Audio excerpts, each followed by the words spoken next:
This and all talks at the 2019 JavaScript for WordPress Conference are brought to you in part by our sponsors Pantheon, a high-performance hosting platform with agile developer tools. Check them out at pantheon.io. Hi everyone, this is still the JavaScript for WordPress Conference.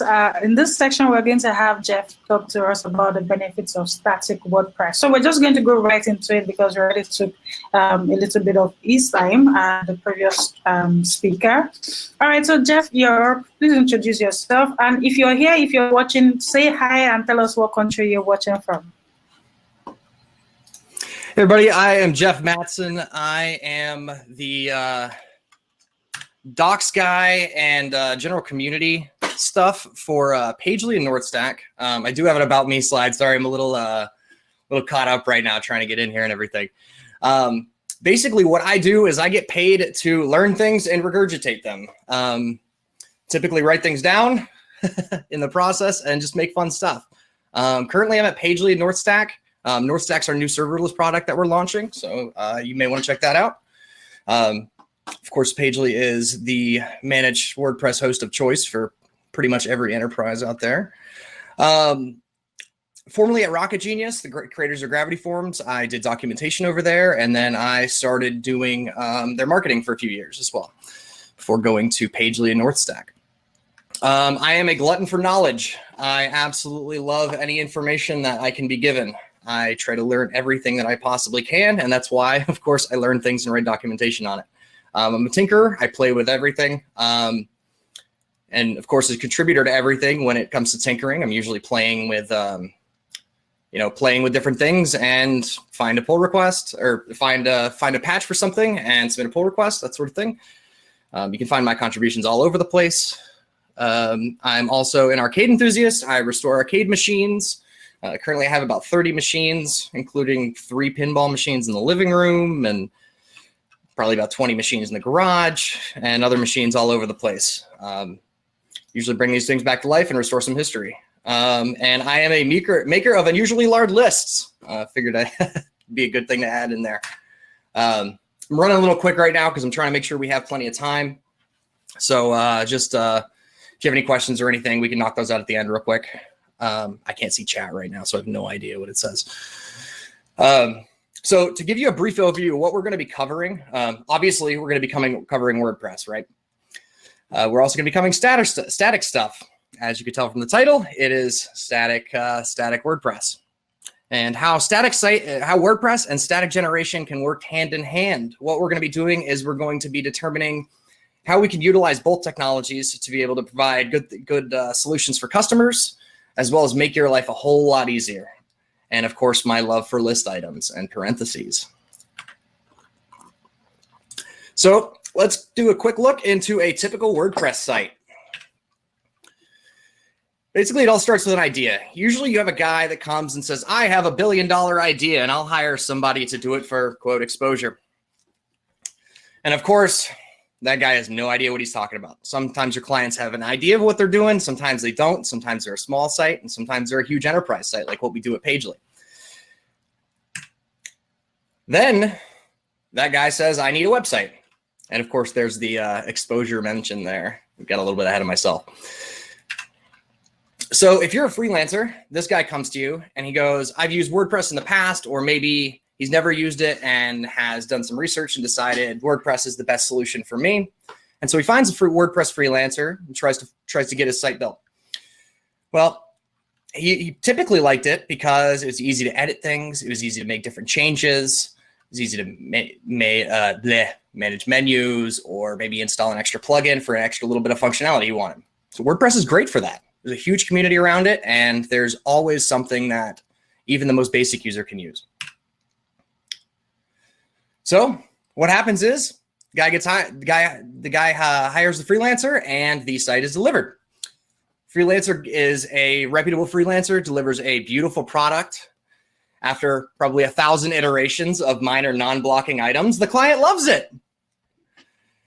And since billion-dollar idea guy thinks that websites just live forever untouched, he opts out of any sort of maintenance plan, but still definitely expects the freelancer to fix anything that comes up. You all know that story. So A few months down the road, billion dollar idea guy decides that he needs to add 12 different social media share button plugins, 4 different SEO plugins, multitude of theme changes, a number that I'm not even going to try to read right now, other plugins that he's not using and that are sitting there activated for no reason, exactly 0 actual updates, the kitchen sink, and the blood of his firstborn. Mainly what I'm saying is that typically we give these users, as freelancers or as an agency, we give our clients, here's your site, have fun. But what happens is it can go downhill very, very quickly. Now, his site's slow and is a total mess. It takes 3.5 hours to load a page. Obviously, I'm kidding. His budget of $1 a year hosting doesn't support gateway level caching, and things are broken all over the place. There's a ton of security vulnerabilities, unpatched code. There's all sorts of stuff because the guy let it sit and also decided he wanted to tinker with every plugin he could find. So what does this guy do now? Now he's got a slow site. It's not performing the way he wants it to. And of course he blames the freelancer, right? He's going to say, my site's slow, my site didn't keep up, my site is doing this or doing that, and it's broken and it's your fault, right? So now we have a mess in our hands. If the freelancer tells him to go away, they're to blame. If the freelancer fixes it, paid or not, it's only a matter of time before it happens again. Plus, it takes time. Even if you're billing the client, you typically don't want to have to go in there and mess with stuff and redo things that you did before and fix things that maybe they broke. So how does it happen? The freelancer does great work and is extremely reputable. How did it go bad, right? Well, I'll tell you exactly how it goes bad. Main root of the cause is that billion-dollar idea guy doesn't understand what he's doing. But we can't fault him for that, right? Guy is just doing what he can. He's just making the changes that he thinks are the best changes he can make. Typically, probably should be talking to his developer, but you know, it happens, right? Can't blame him too much. But let's look at what actually contributed to that scenario there. A, he has too much access, right? The guy's got admin access. He can do whatever he wants. He can make any change under the sun, including completely break freelancer person's entire site that they built. Front-end performance is directly inhibited by back-end performance, right? If your database gets bogged down or there's long-running PHP processes or something like that, even the most basic of pages are going to be inhibited by that overall server performance.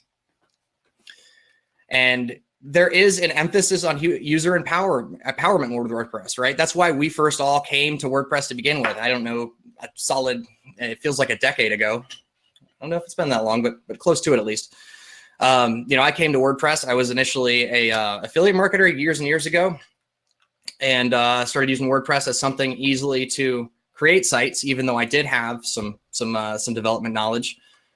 I chose WordPress because it was just easy to edit a post, right? It was easy to just add a quick menu item or create various other pages, stuff like that. But the downside of that is, of course, the user's able to do all those things. So if they don't make the right decisions, then those decisions can definitely impact their site overall. So let's look at the good, right? We're trashing WordPress a little bit, right? I absolutely love WordPress. I have a WordPress tattoo. So let's look at the good real quick. It's got a rich ecosystem.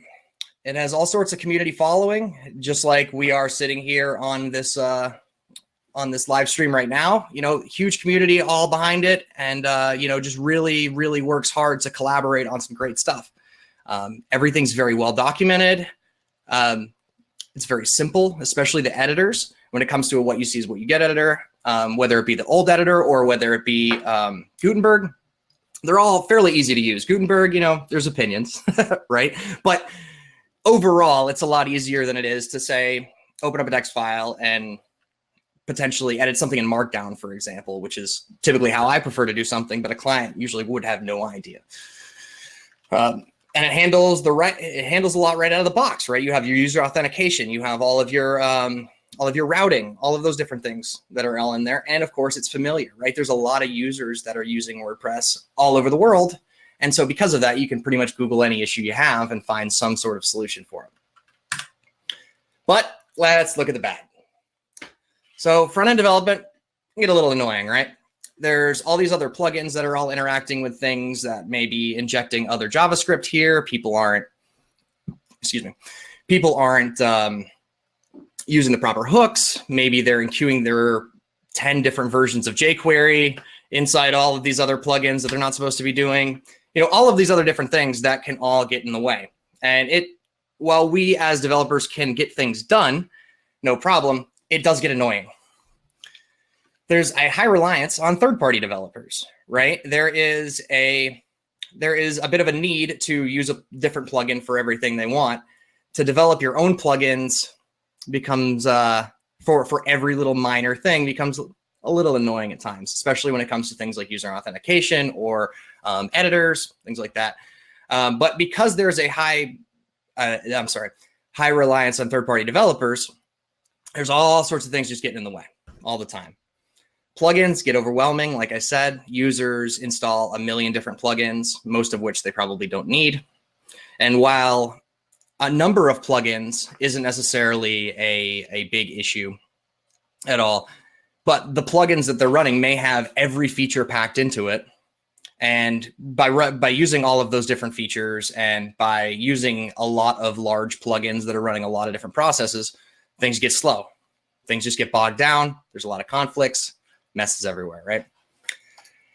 The bad thing is with clients being able to manage their own content and their own stuff is that they love tinkering a little too much. And I see it all the time with people saying my site's slow. And I'm like, you just changed a bunch of stuff. Like, why'd you do it, right? But while it's a good thing that clients are able to make their own changes when they should, there's also changes that they make when they shouldn't.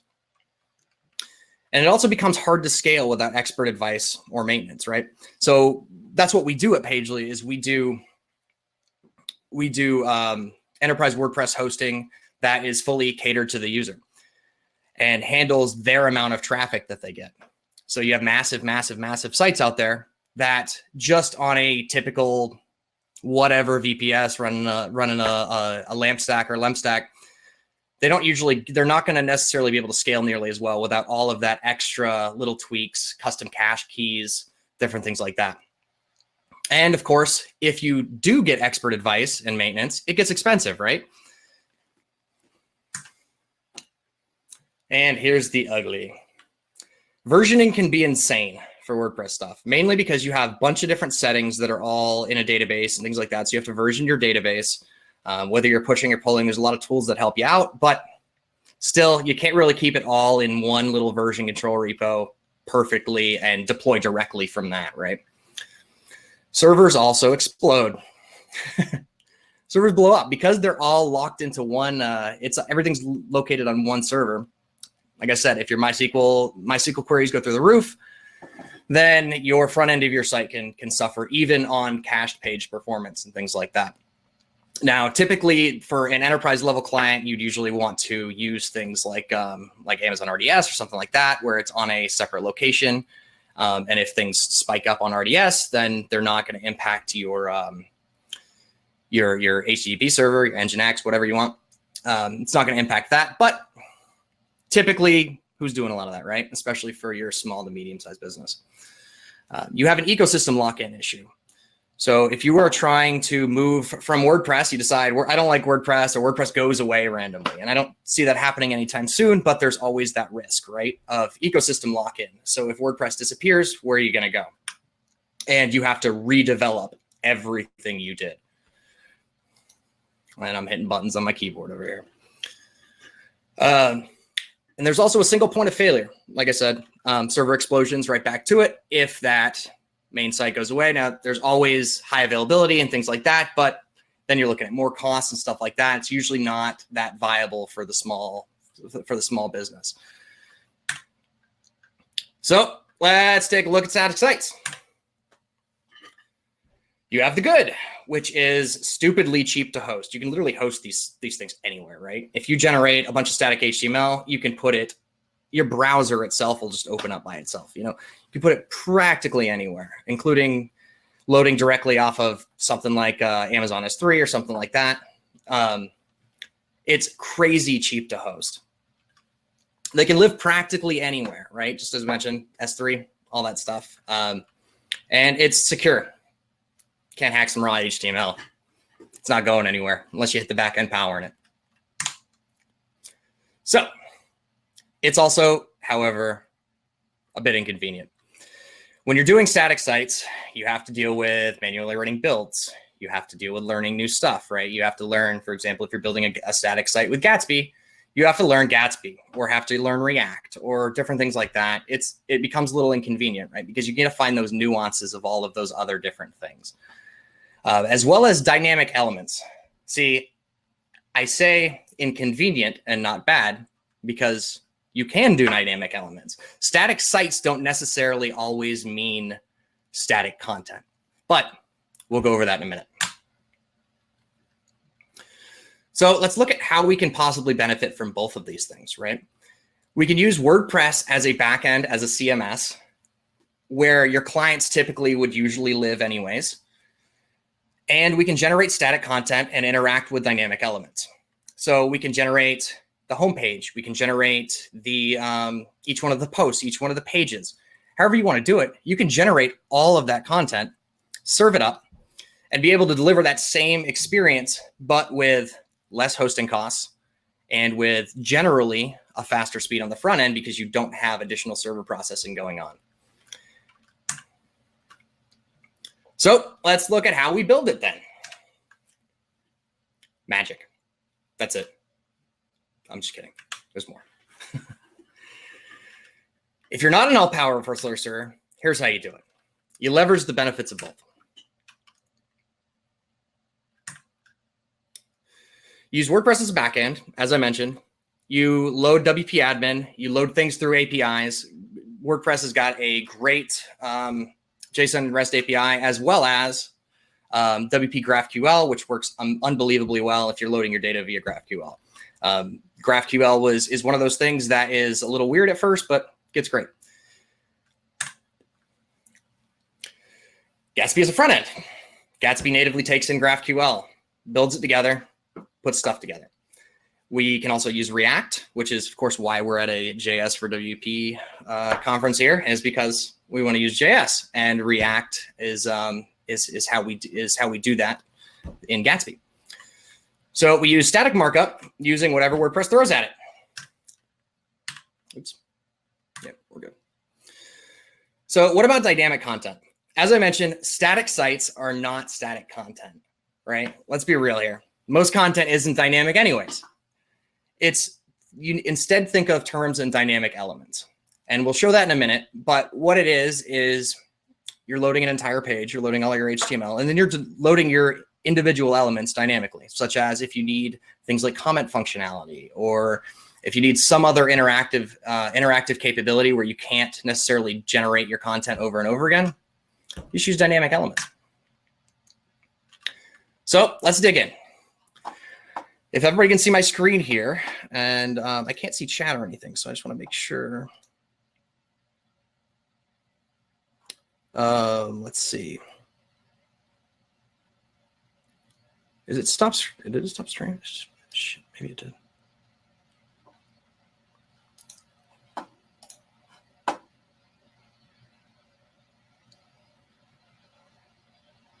Sorry about that. I broke that for a second. You all see my screen fine now? Hopefully. Good. I can't see chat here. Actually, there's chat. Cool. All right, let's do it. So what I have here on my screen is just a little basic browser window that I'm showing my slides on. We're going to jump from my slides to this here. So what I did is I got a little bored one day, and I decided that I was going to go ahead and mess around with Gatsby and headless WordPress and recreate the 2019 theme. I'm sorry. So in this tab, we have 2019, right? Super basic theme anyways, not much to it. But I'm not a designer, right? So I wasn't gonna build a whole site.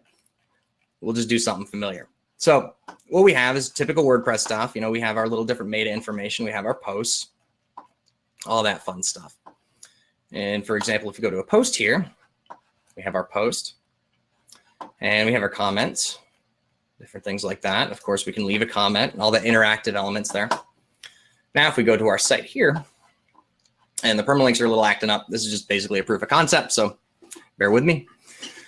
So here we have our post, right? Same content that was just displaying here. But if we take this here, and let's look at one of the posts. The permalinks are acting up. That's our WordPress site. This is our Gatsby site. So we have, this is all in Gatsby, and it looks very, very, very similar, of course. Not exact, but pretty close to our typical WordPress site run in 2019. And what I did is I just basically took their exact CSS, all that stuff, pulled it in, recreated elements, called it a day. Didn't actually take that long to build this. The functionality was a little difficult, but this stuff was fairly straightforward. So what we have here is we have all this stuff. And if we scroll down a little bit, we have, of course, our comments and all these things. Now, you'd think static generation, you can't pull comments. But what this does is it does pull the comments. In this current window, and we'll show it in another one as well, it's pulling all the existing comments. And what we can even do is we can put a comment in here. This is a new comment.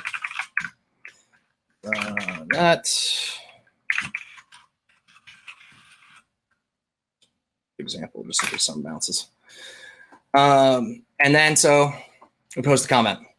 Typical little comment pending message, nothing pretty, but it does that. So now we also have our admin. Where is it? There it is. So now if we go to our admin, hey, look, it's a comment. We can approve it. But this one here, we just generated statically. So even though we approved that comment, oh, I guess this one we're doing dynamic too.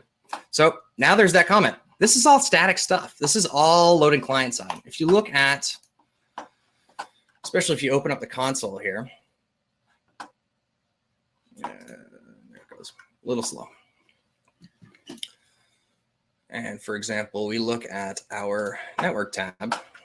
Let's reload real quick. We see this is happening. And what that's doing is it's firing off a quick request, getting the data, getting the comments, and loading them. Simple as that. And this is what I'm talking about, dynamic content within static pages as well. So at the quick eye, this is just a typical WordPress site. You wouldn't really know the difference outside of, you know, my little things that I haven't quite tossed in there. But it's all there. We have that. We have author pages. And let me just change this because it's still loading WordPress permalinks. I had it rewriting and then I took it off because I'm broke. But yeah, we have author archives. We have all those different things. Anything that you could want looks exactly the same. And of course, it's 2019, right? It's a little ugly, but you can do the same thing with pretty much anything. So this is what's going on here. Now, if we look at page load times as well, page load times are significantly faster. So what this, our test environment here is just a little cloud VPS I just spun up real quick. It's just a very, very basic Nginx server. And it's no optimization, no client, no server-side caching, none of that fun stuff. But what we have, if we reload our page, is a pretty quick site. Now we're loading, fully loaded in 8.21. We are loading our DOM content in 152 milliseconds. So user begins painting in 151 milliseconds. I usually consider that to be page load time. Absolute worst case, we have that 821 there. Still pretty quick. What we have here, if I can find my tab, let's just grab this one.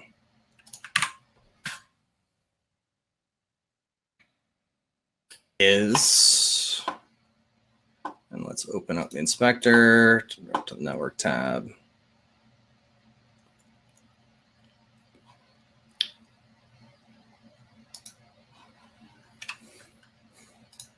Sorry, I'm running a little. My machine's running a little slow right now, and a little too much running here. Let's see on that page load, 688 milliseconds, but an initial DOM content loaded in 642. Mainly because what that difference is because there's no paints going on here, right? Like your JavaScript isn't necessarily running. There's not a bunch of footer stuff that needs to be loaded after the fact, after the initial load comes in. But this is what we're seeing here. The exact same server, exact same configuration, but because it has to load through PHP, we're looking at that initial content. Plus, we're loading in all these things, dash icons. We're loading in our extra theme files. We're loading in other styles, various other stuff that we don't necessarily always need, right? So by developing a static front end, basically creating a static WordPress site, we're able to load that content a whole lot faster. And because everything is a lot faster, we also hopefully get more users, more SEO value out of it, and just a general better user experience. Now, we can take a look at our terminal here. I was messing around with a few little load tests earlier, and unfortunately, I wasn't able to get full data, mainly because my machine started slowing down a little bit, too much stuff running on it, running out of time. But what we see, if I can grab that initial WordPress test, and I might not be seeing it. Let's see here. This is a Gatsby site here. So the Gatsby site, we're pulling in, before we start hitting error codes, we had a couple error codes, a couple small ones here and there, but that's just mainly because the server's not optimized in the slightest. When we actually start seeing errors is somewhere around here, which we're running somewhere around 63 requests per second, 69, 81. I had one earlier that was running before I was messing around with the server a little bit. I was running somewhere around 150 requests per second, whereas WordPress was typically running somewhere around 60 to 80 on this typical server. Obviously, optimization helps a ton if you're running gateway level caching or even just server-side caching. You're going to be able to deliver that content a lot better. But as a baseline, this is kind of where we were at. So let's continue on to the slides. And I'm looking at my time here. Okay, yeah, we're going to move. So it seems hard, right? It seems like a pain. You got to go through all this stuff. You got to learn Gatsby. You got to learn React. You got to learn how to integrate it with WordPress, how to use GraphQL properly, how to load things remotely, just general Ajax type stuff. But in reality, nah, dude, it's super easy. Don't overthink it. If you can build out an HTML template, you can do this. If you can write a little bit of JavaScript, you can do this. Not a problem. It just looks intimidating at times if you're a beginner, but it's super, super simple. I learned Gatsby in about 2 days and got a pretty solid understanding, enough to be able to build out some stuff with it. Might take a little bit extra learning, but it scales. But what about new pages, right? What's the other solution? When we take this new, say we add another post, of course, without running a build, it's not going to update here, right? We're not going to be able to see that new post. So what we do is generate via webhooks. If you have another service, if you're running your site on a service that is able to generate using webhooks, such as, for example, NorthStack, the company that I work for, you will be able to generate all that static content and everything, do all your builds, all that stuff, just based on a webhook. Unfortunately, I don't have an example for you right now, mainly because NorthStack is in such an early state right now that I couldn't get anything stable that I really wanted to show you at the moment. Of course, NorthStack is in a very early private beta, but we will have that ready to go by the time we're ready to launch or take in more public users. But if the general idea is if you update a post, it hits a webhook and regenerates all your static content. And that static content usually takes maybe a minute to generate. But of course, all of your content still being delivered just fine. during the time that new static content is being generated. So if you do that, boom, you update, client updates post, webhook gets sent. Maybe they wait 60 seconds, and their content is regenerated and it's on the front end of their site being delivered completely statically. As we mentioned earlier, comments, other dynamic elements, if you can't pull it using webhooks, then of course you could pull it client side. And that typically amounts to doing it on comments. If you have maybe a forum or something like that, you might want to load it that way. Although server side, a general loading it via server side is generally a little bit better on that kind of stuff anyways. But you can do it, right? So let's take a look real quick on what we have achieved. A gold star and a pat on the back. Nothing to learn here. Now, actually what we've learned is, and I'm looking at my time here, we've got a few more minutes. Scalability. So you're able to scale the front end and back end completely independently. Your back end can live somewhere else where it can get crushed by queries. It can be completely unoptimized. It doesn't really matter all that much. And then your front end can sit wherever else you want it to be. And it can load all of your content independently from the back end.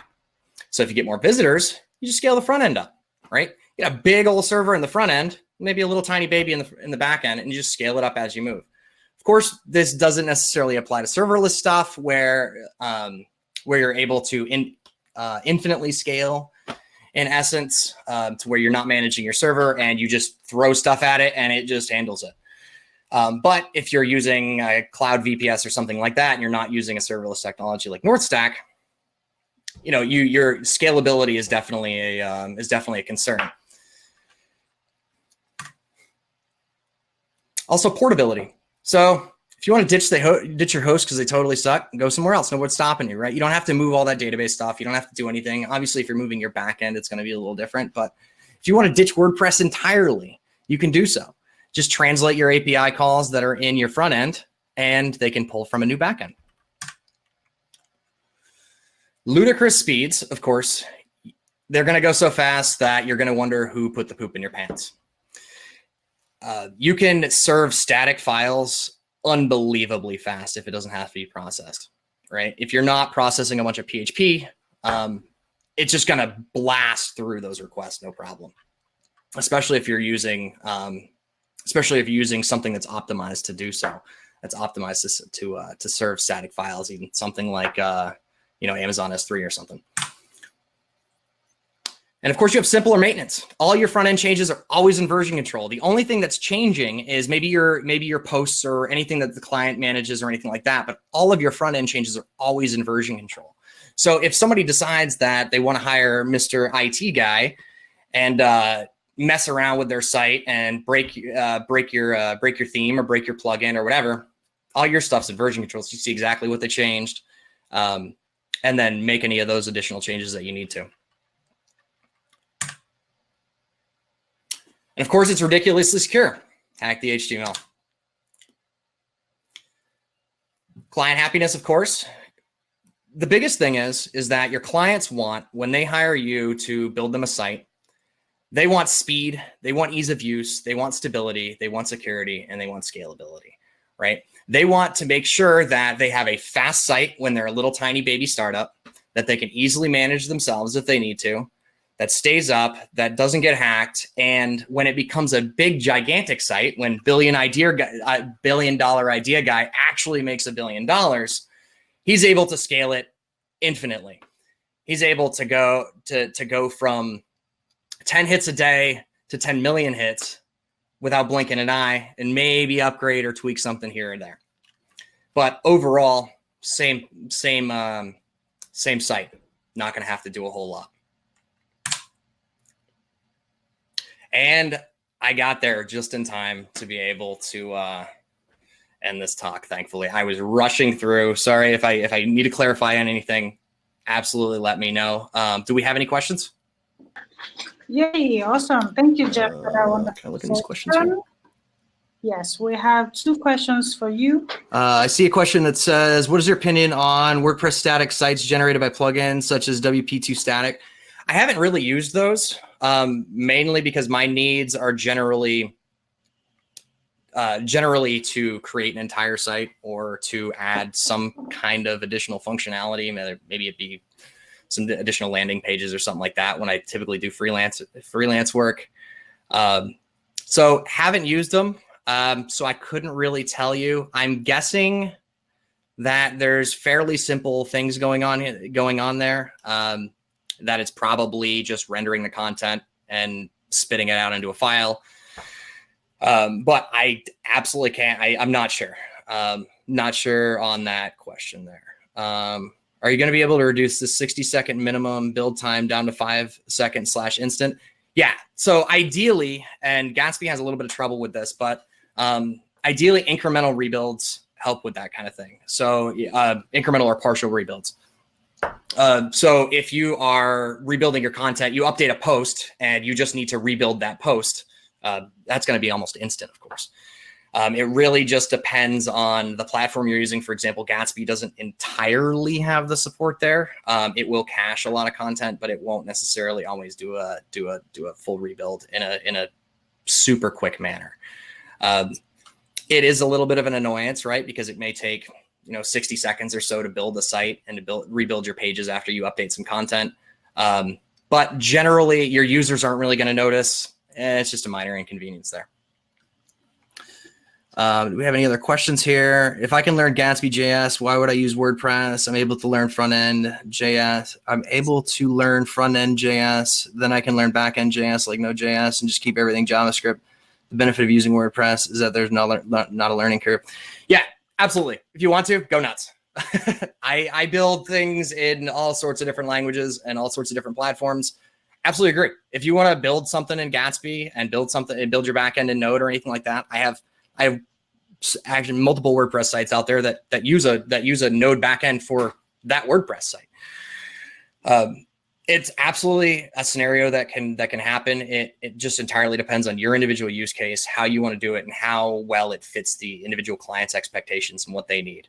Biggest thing is that if they want, typically a lot of users do want WordPress, right? They just see the WordPress name and they go, "Ooh, I like WordPress," rather than just something completely custom. The other thing is that if some horrible accident happened, or you just decided you wanted to retire, or you didn't like that client anymore, that if you have a bunch of custom stuff running your backend and things like that, it's going to be a little harder for somebody to come in behind you, because they have to, of course, learn your whole code base and everything. Not always necessarily an issue for you, but it may be an issue for your client down the road. It just entirely depends. Another thing would be mainly just building out all that UI and all that functionality, right? It takes way too much time. If I can already use the tool that exists that gets the job done the right way, then we're good to go. I see Jason said many clients will be already on WordPress with their content. Yep, absolutely agree, Jason. Especially if they're already on WordPress. If they're already on WordPress, then this is absolutely the solution, right? Like there's no doubt about it at all. You don't have to do a whole bunch of migrations or anything. Awesome. Do we have any other questions or anything? Any other questions for Jeff? Well, cool. You can always connect with him. Thank you all very much. I am once again Jeff Matson. You can find me at the Jeff Matson on Twitter. I have a site, jeffmatson.net, that I hardly ever update. It's probably not been updated in the last year or two. You have one more. You can also find the new product that we've been working super hard on at northstack.com. If you want to see a cool example of some Gatsby stuff that I've built, docs.northstack.com, as in documentation, docs.northstack.com will give you a super cool Gatsby site that I built and play around with a little bit. I'm also going to be releasing this entire solution that I put together to recreate 2019, and I'll probably do additional updates just as a proof of concept here. I'll put it up on GitHub, so if you follow me on Twitter, you can find that content fairly easily when I post it. Of course, I'll also be posting these slides, and I do want to thank Zach and everybody else that's been working super, super hard on this whole JS for WP conference. They do an amazing job. I can't thank him enough, and of course, thank all of you. Just before you go, Jeff, you have one more question from John. Oh, you know what? I almost cut it out. We do have another question, it looks like. So How do I submit email forms, etc., on a static front end? The same way I did these comments. I can send you over a code snippet, no problem. It'll also be in my it'll be in the Git repo, of course, whenever I push this Gatsby stuff over. Basically, all it's doing is it is using React to render a form and then listen to the content of the form, update the state, and then just shoot that state over on submit. So what it does, it just hits a REST API endpoint, or you can hit the GraphQL endpoint if you're using WP GraphQL, and create a comment on there. And then, of course, you can just approve it and everything on your WordPress site. Makes things a whole lot easier so that your clients are able to manage everything inside WordPress and don't have to go to a secondary location for forms or anything like that. Just shoots it right over. Super easy. Cool. Awesome. If you still I have believe more that is all of the time we have left Yeah, with that additional content, with that additional question there. So thank you all very much and have a great one.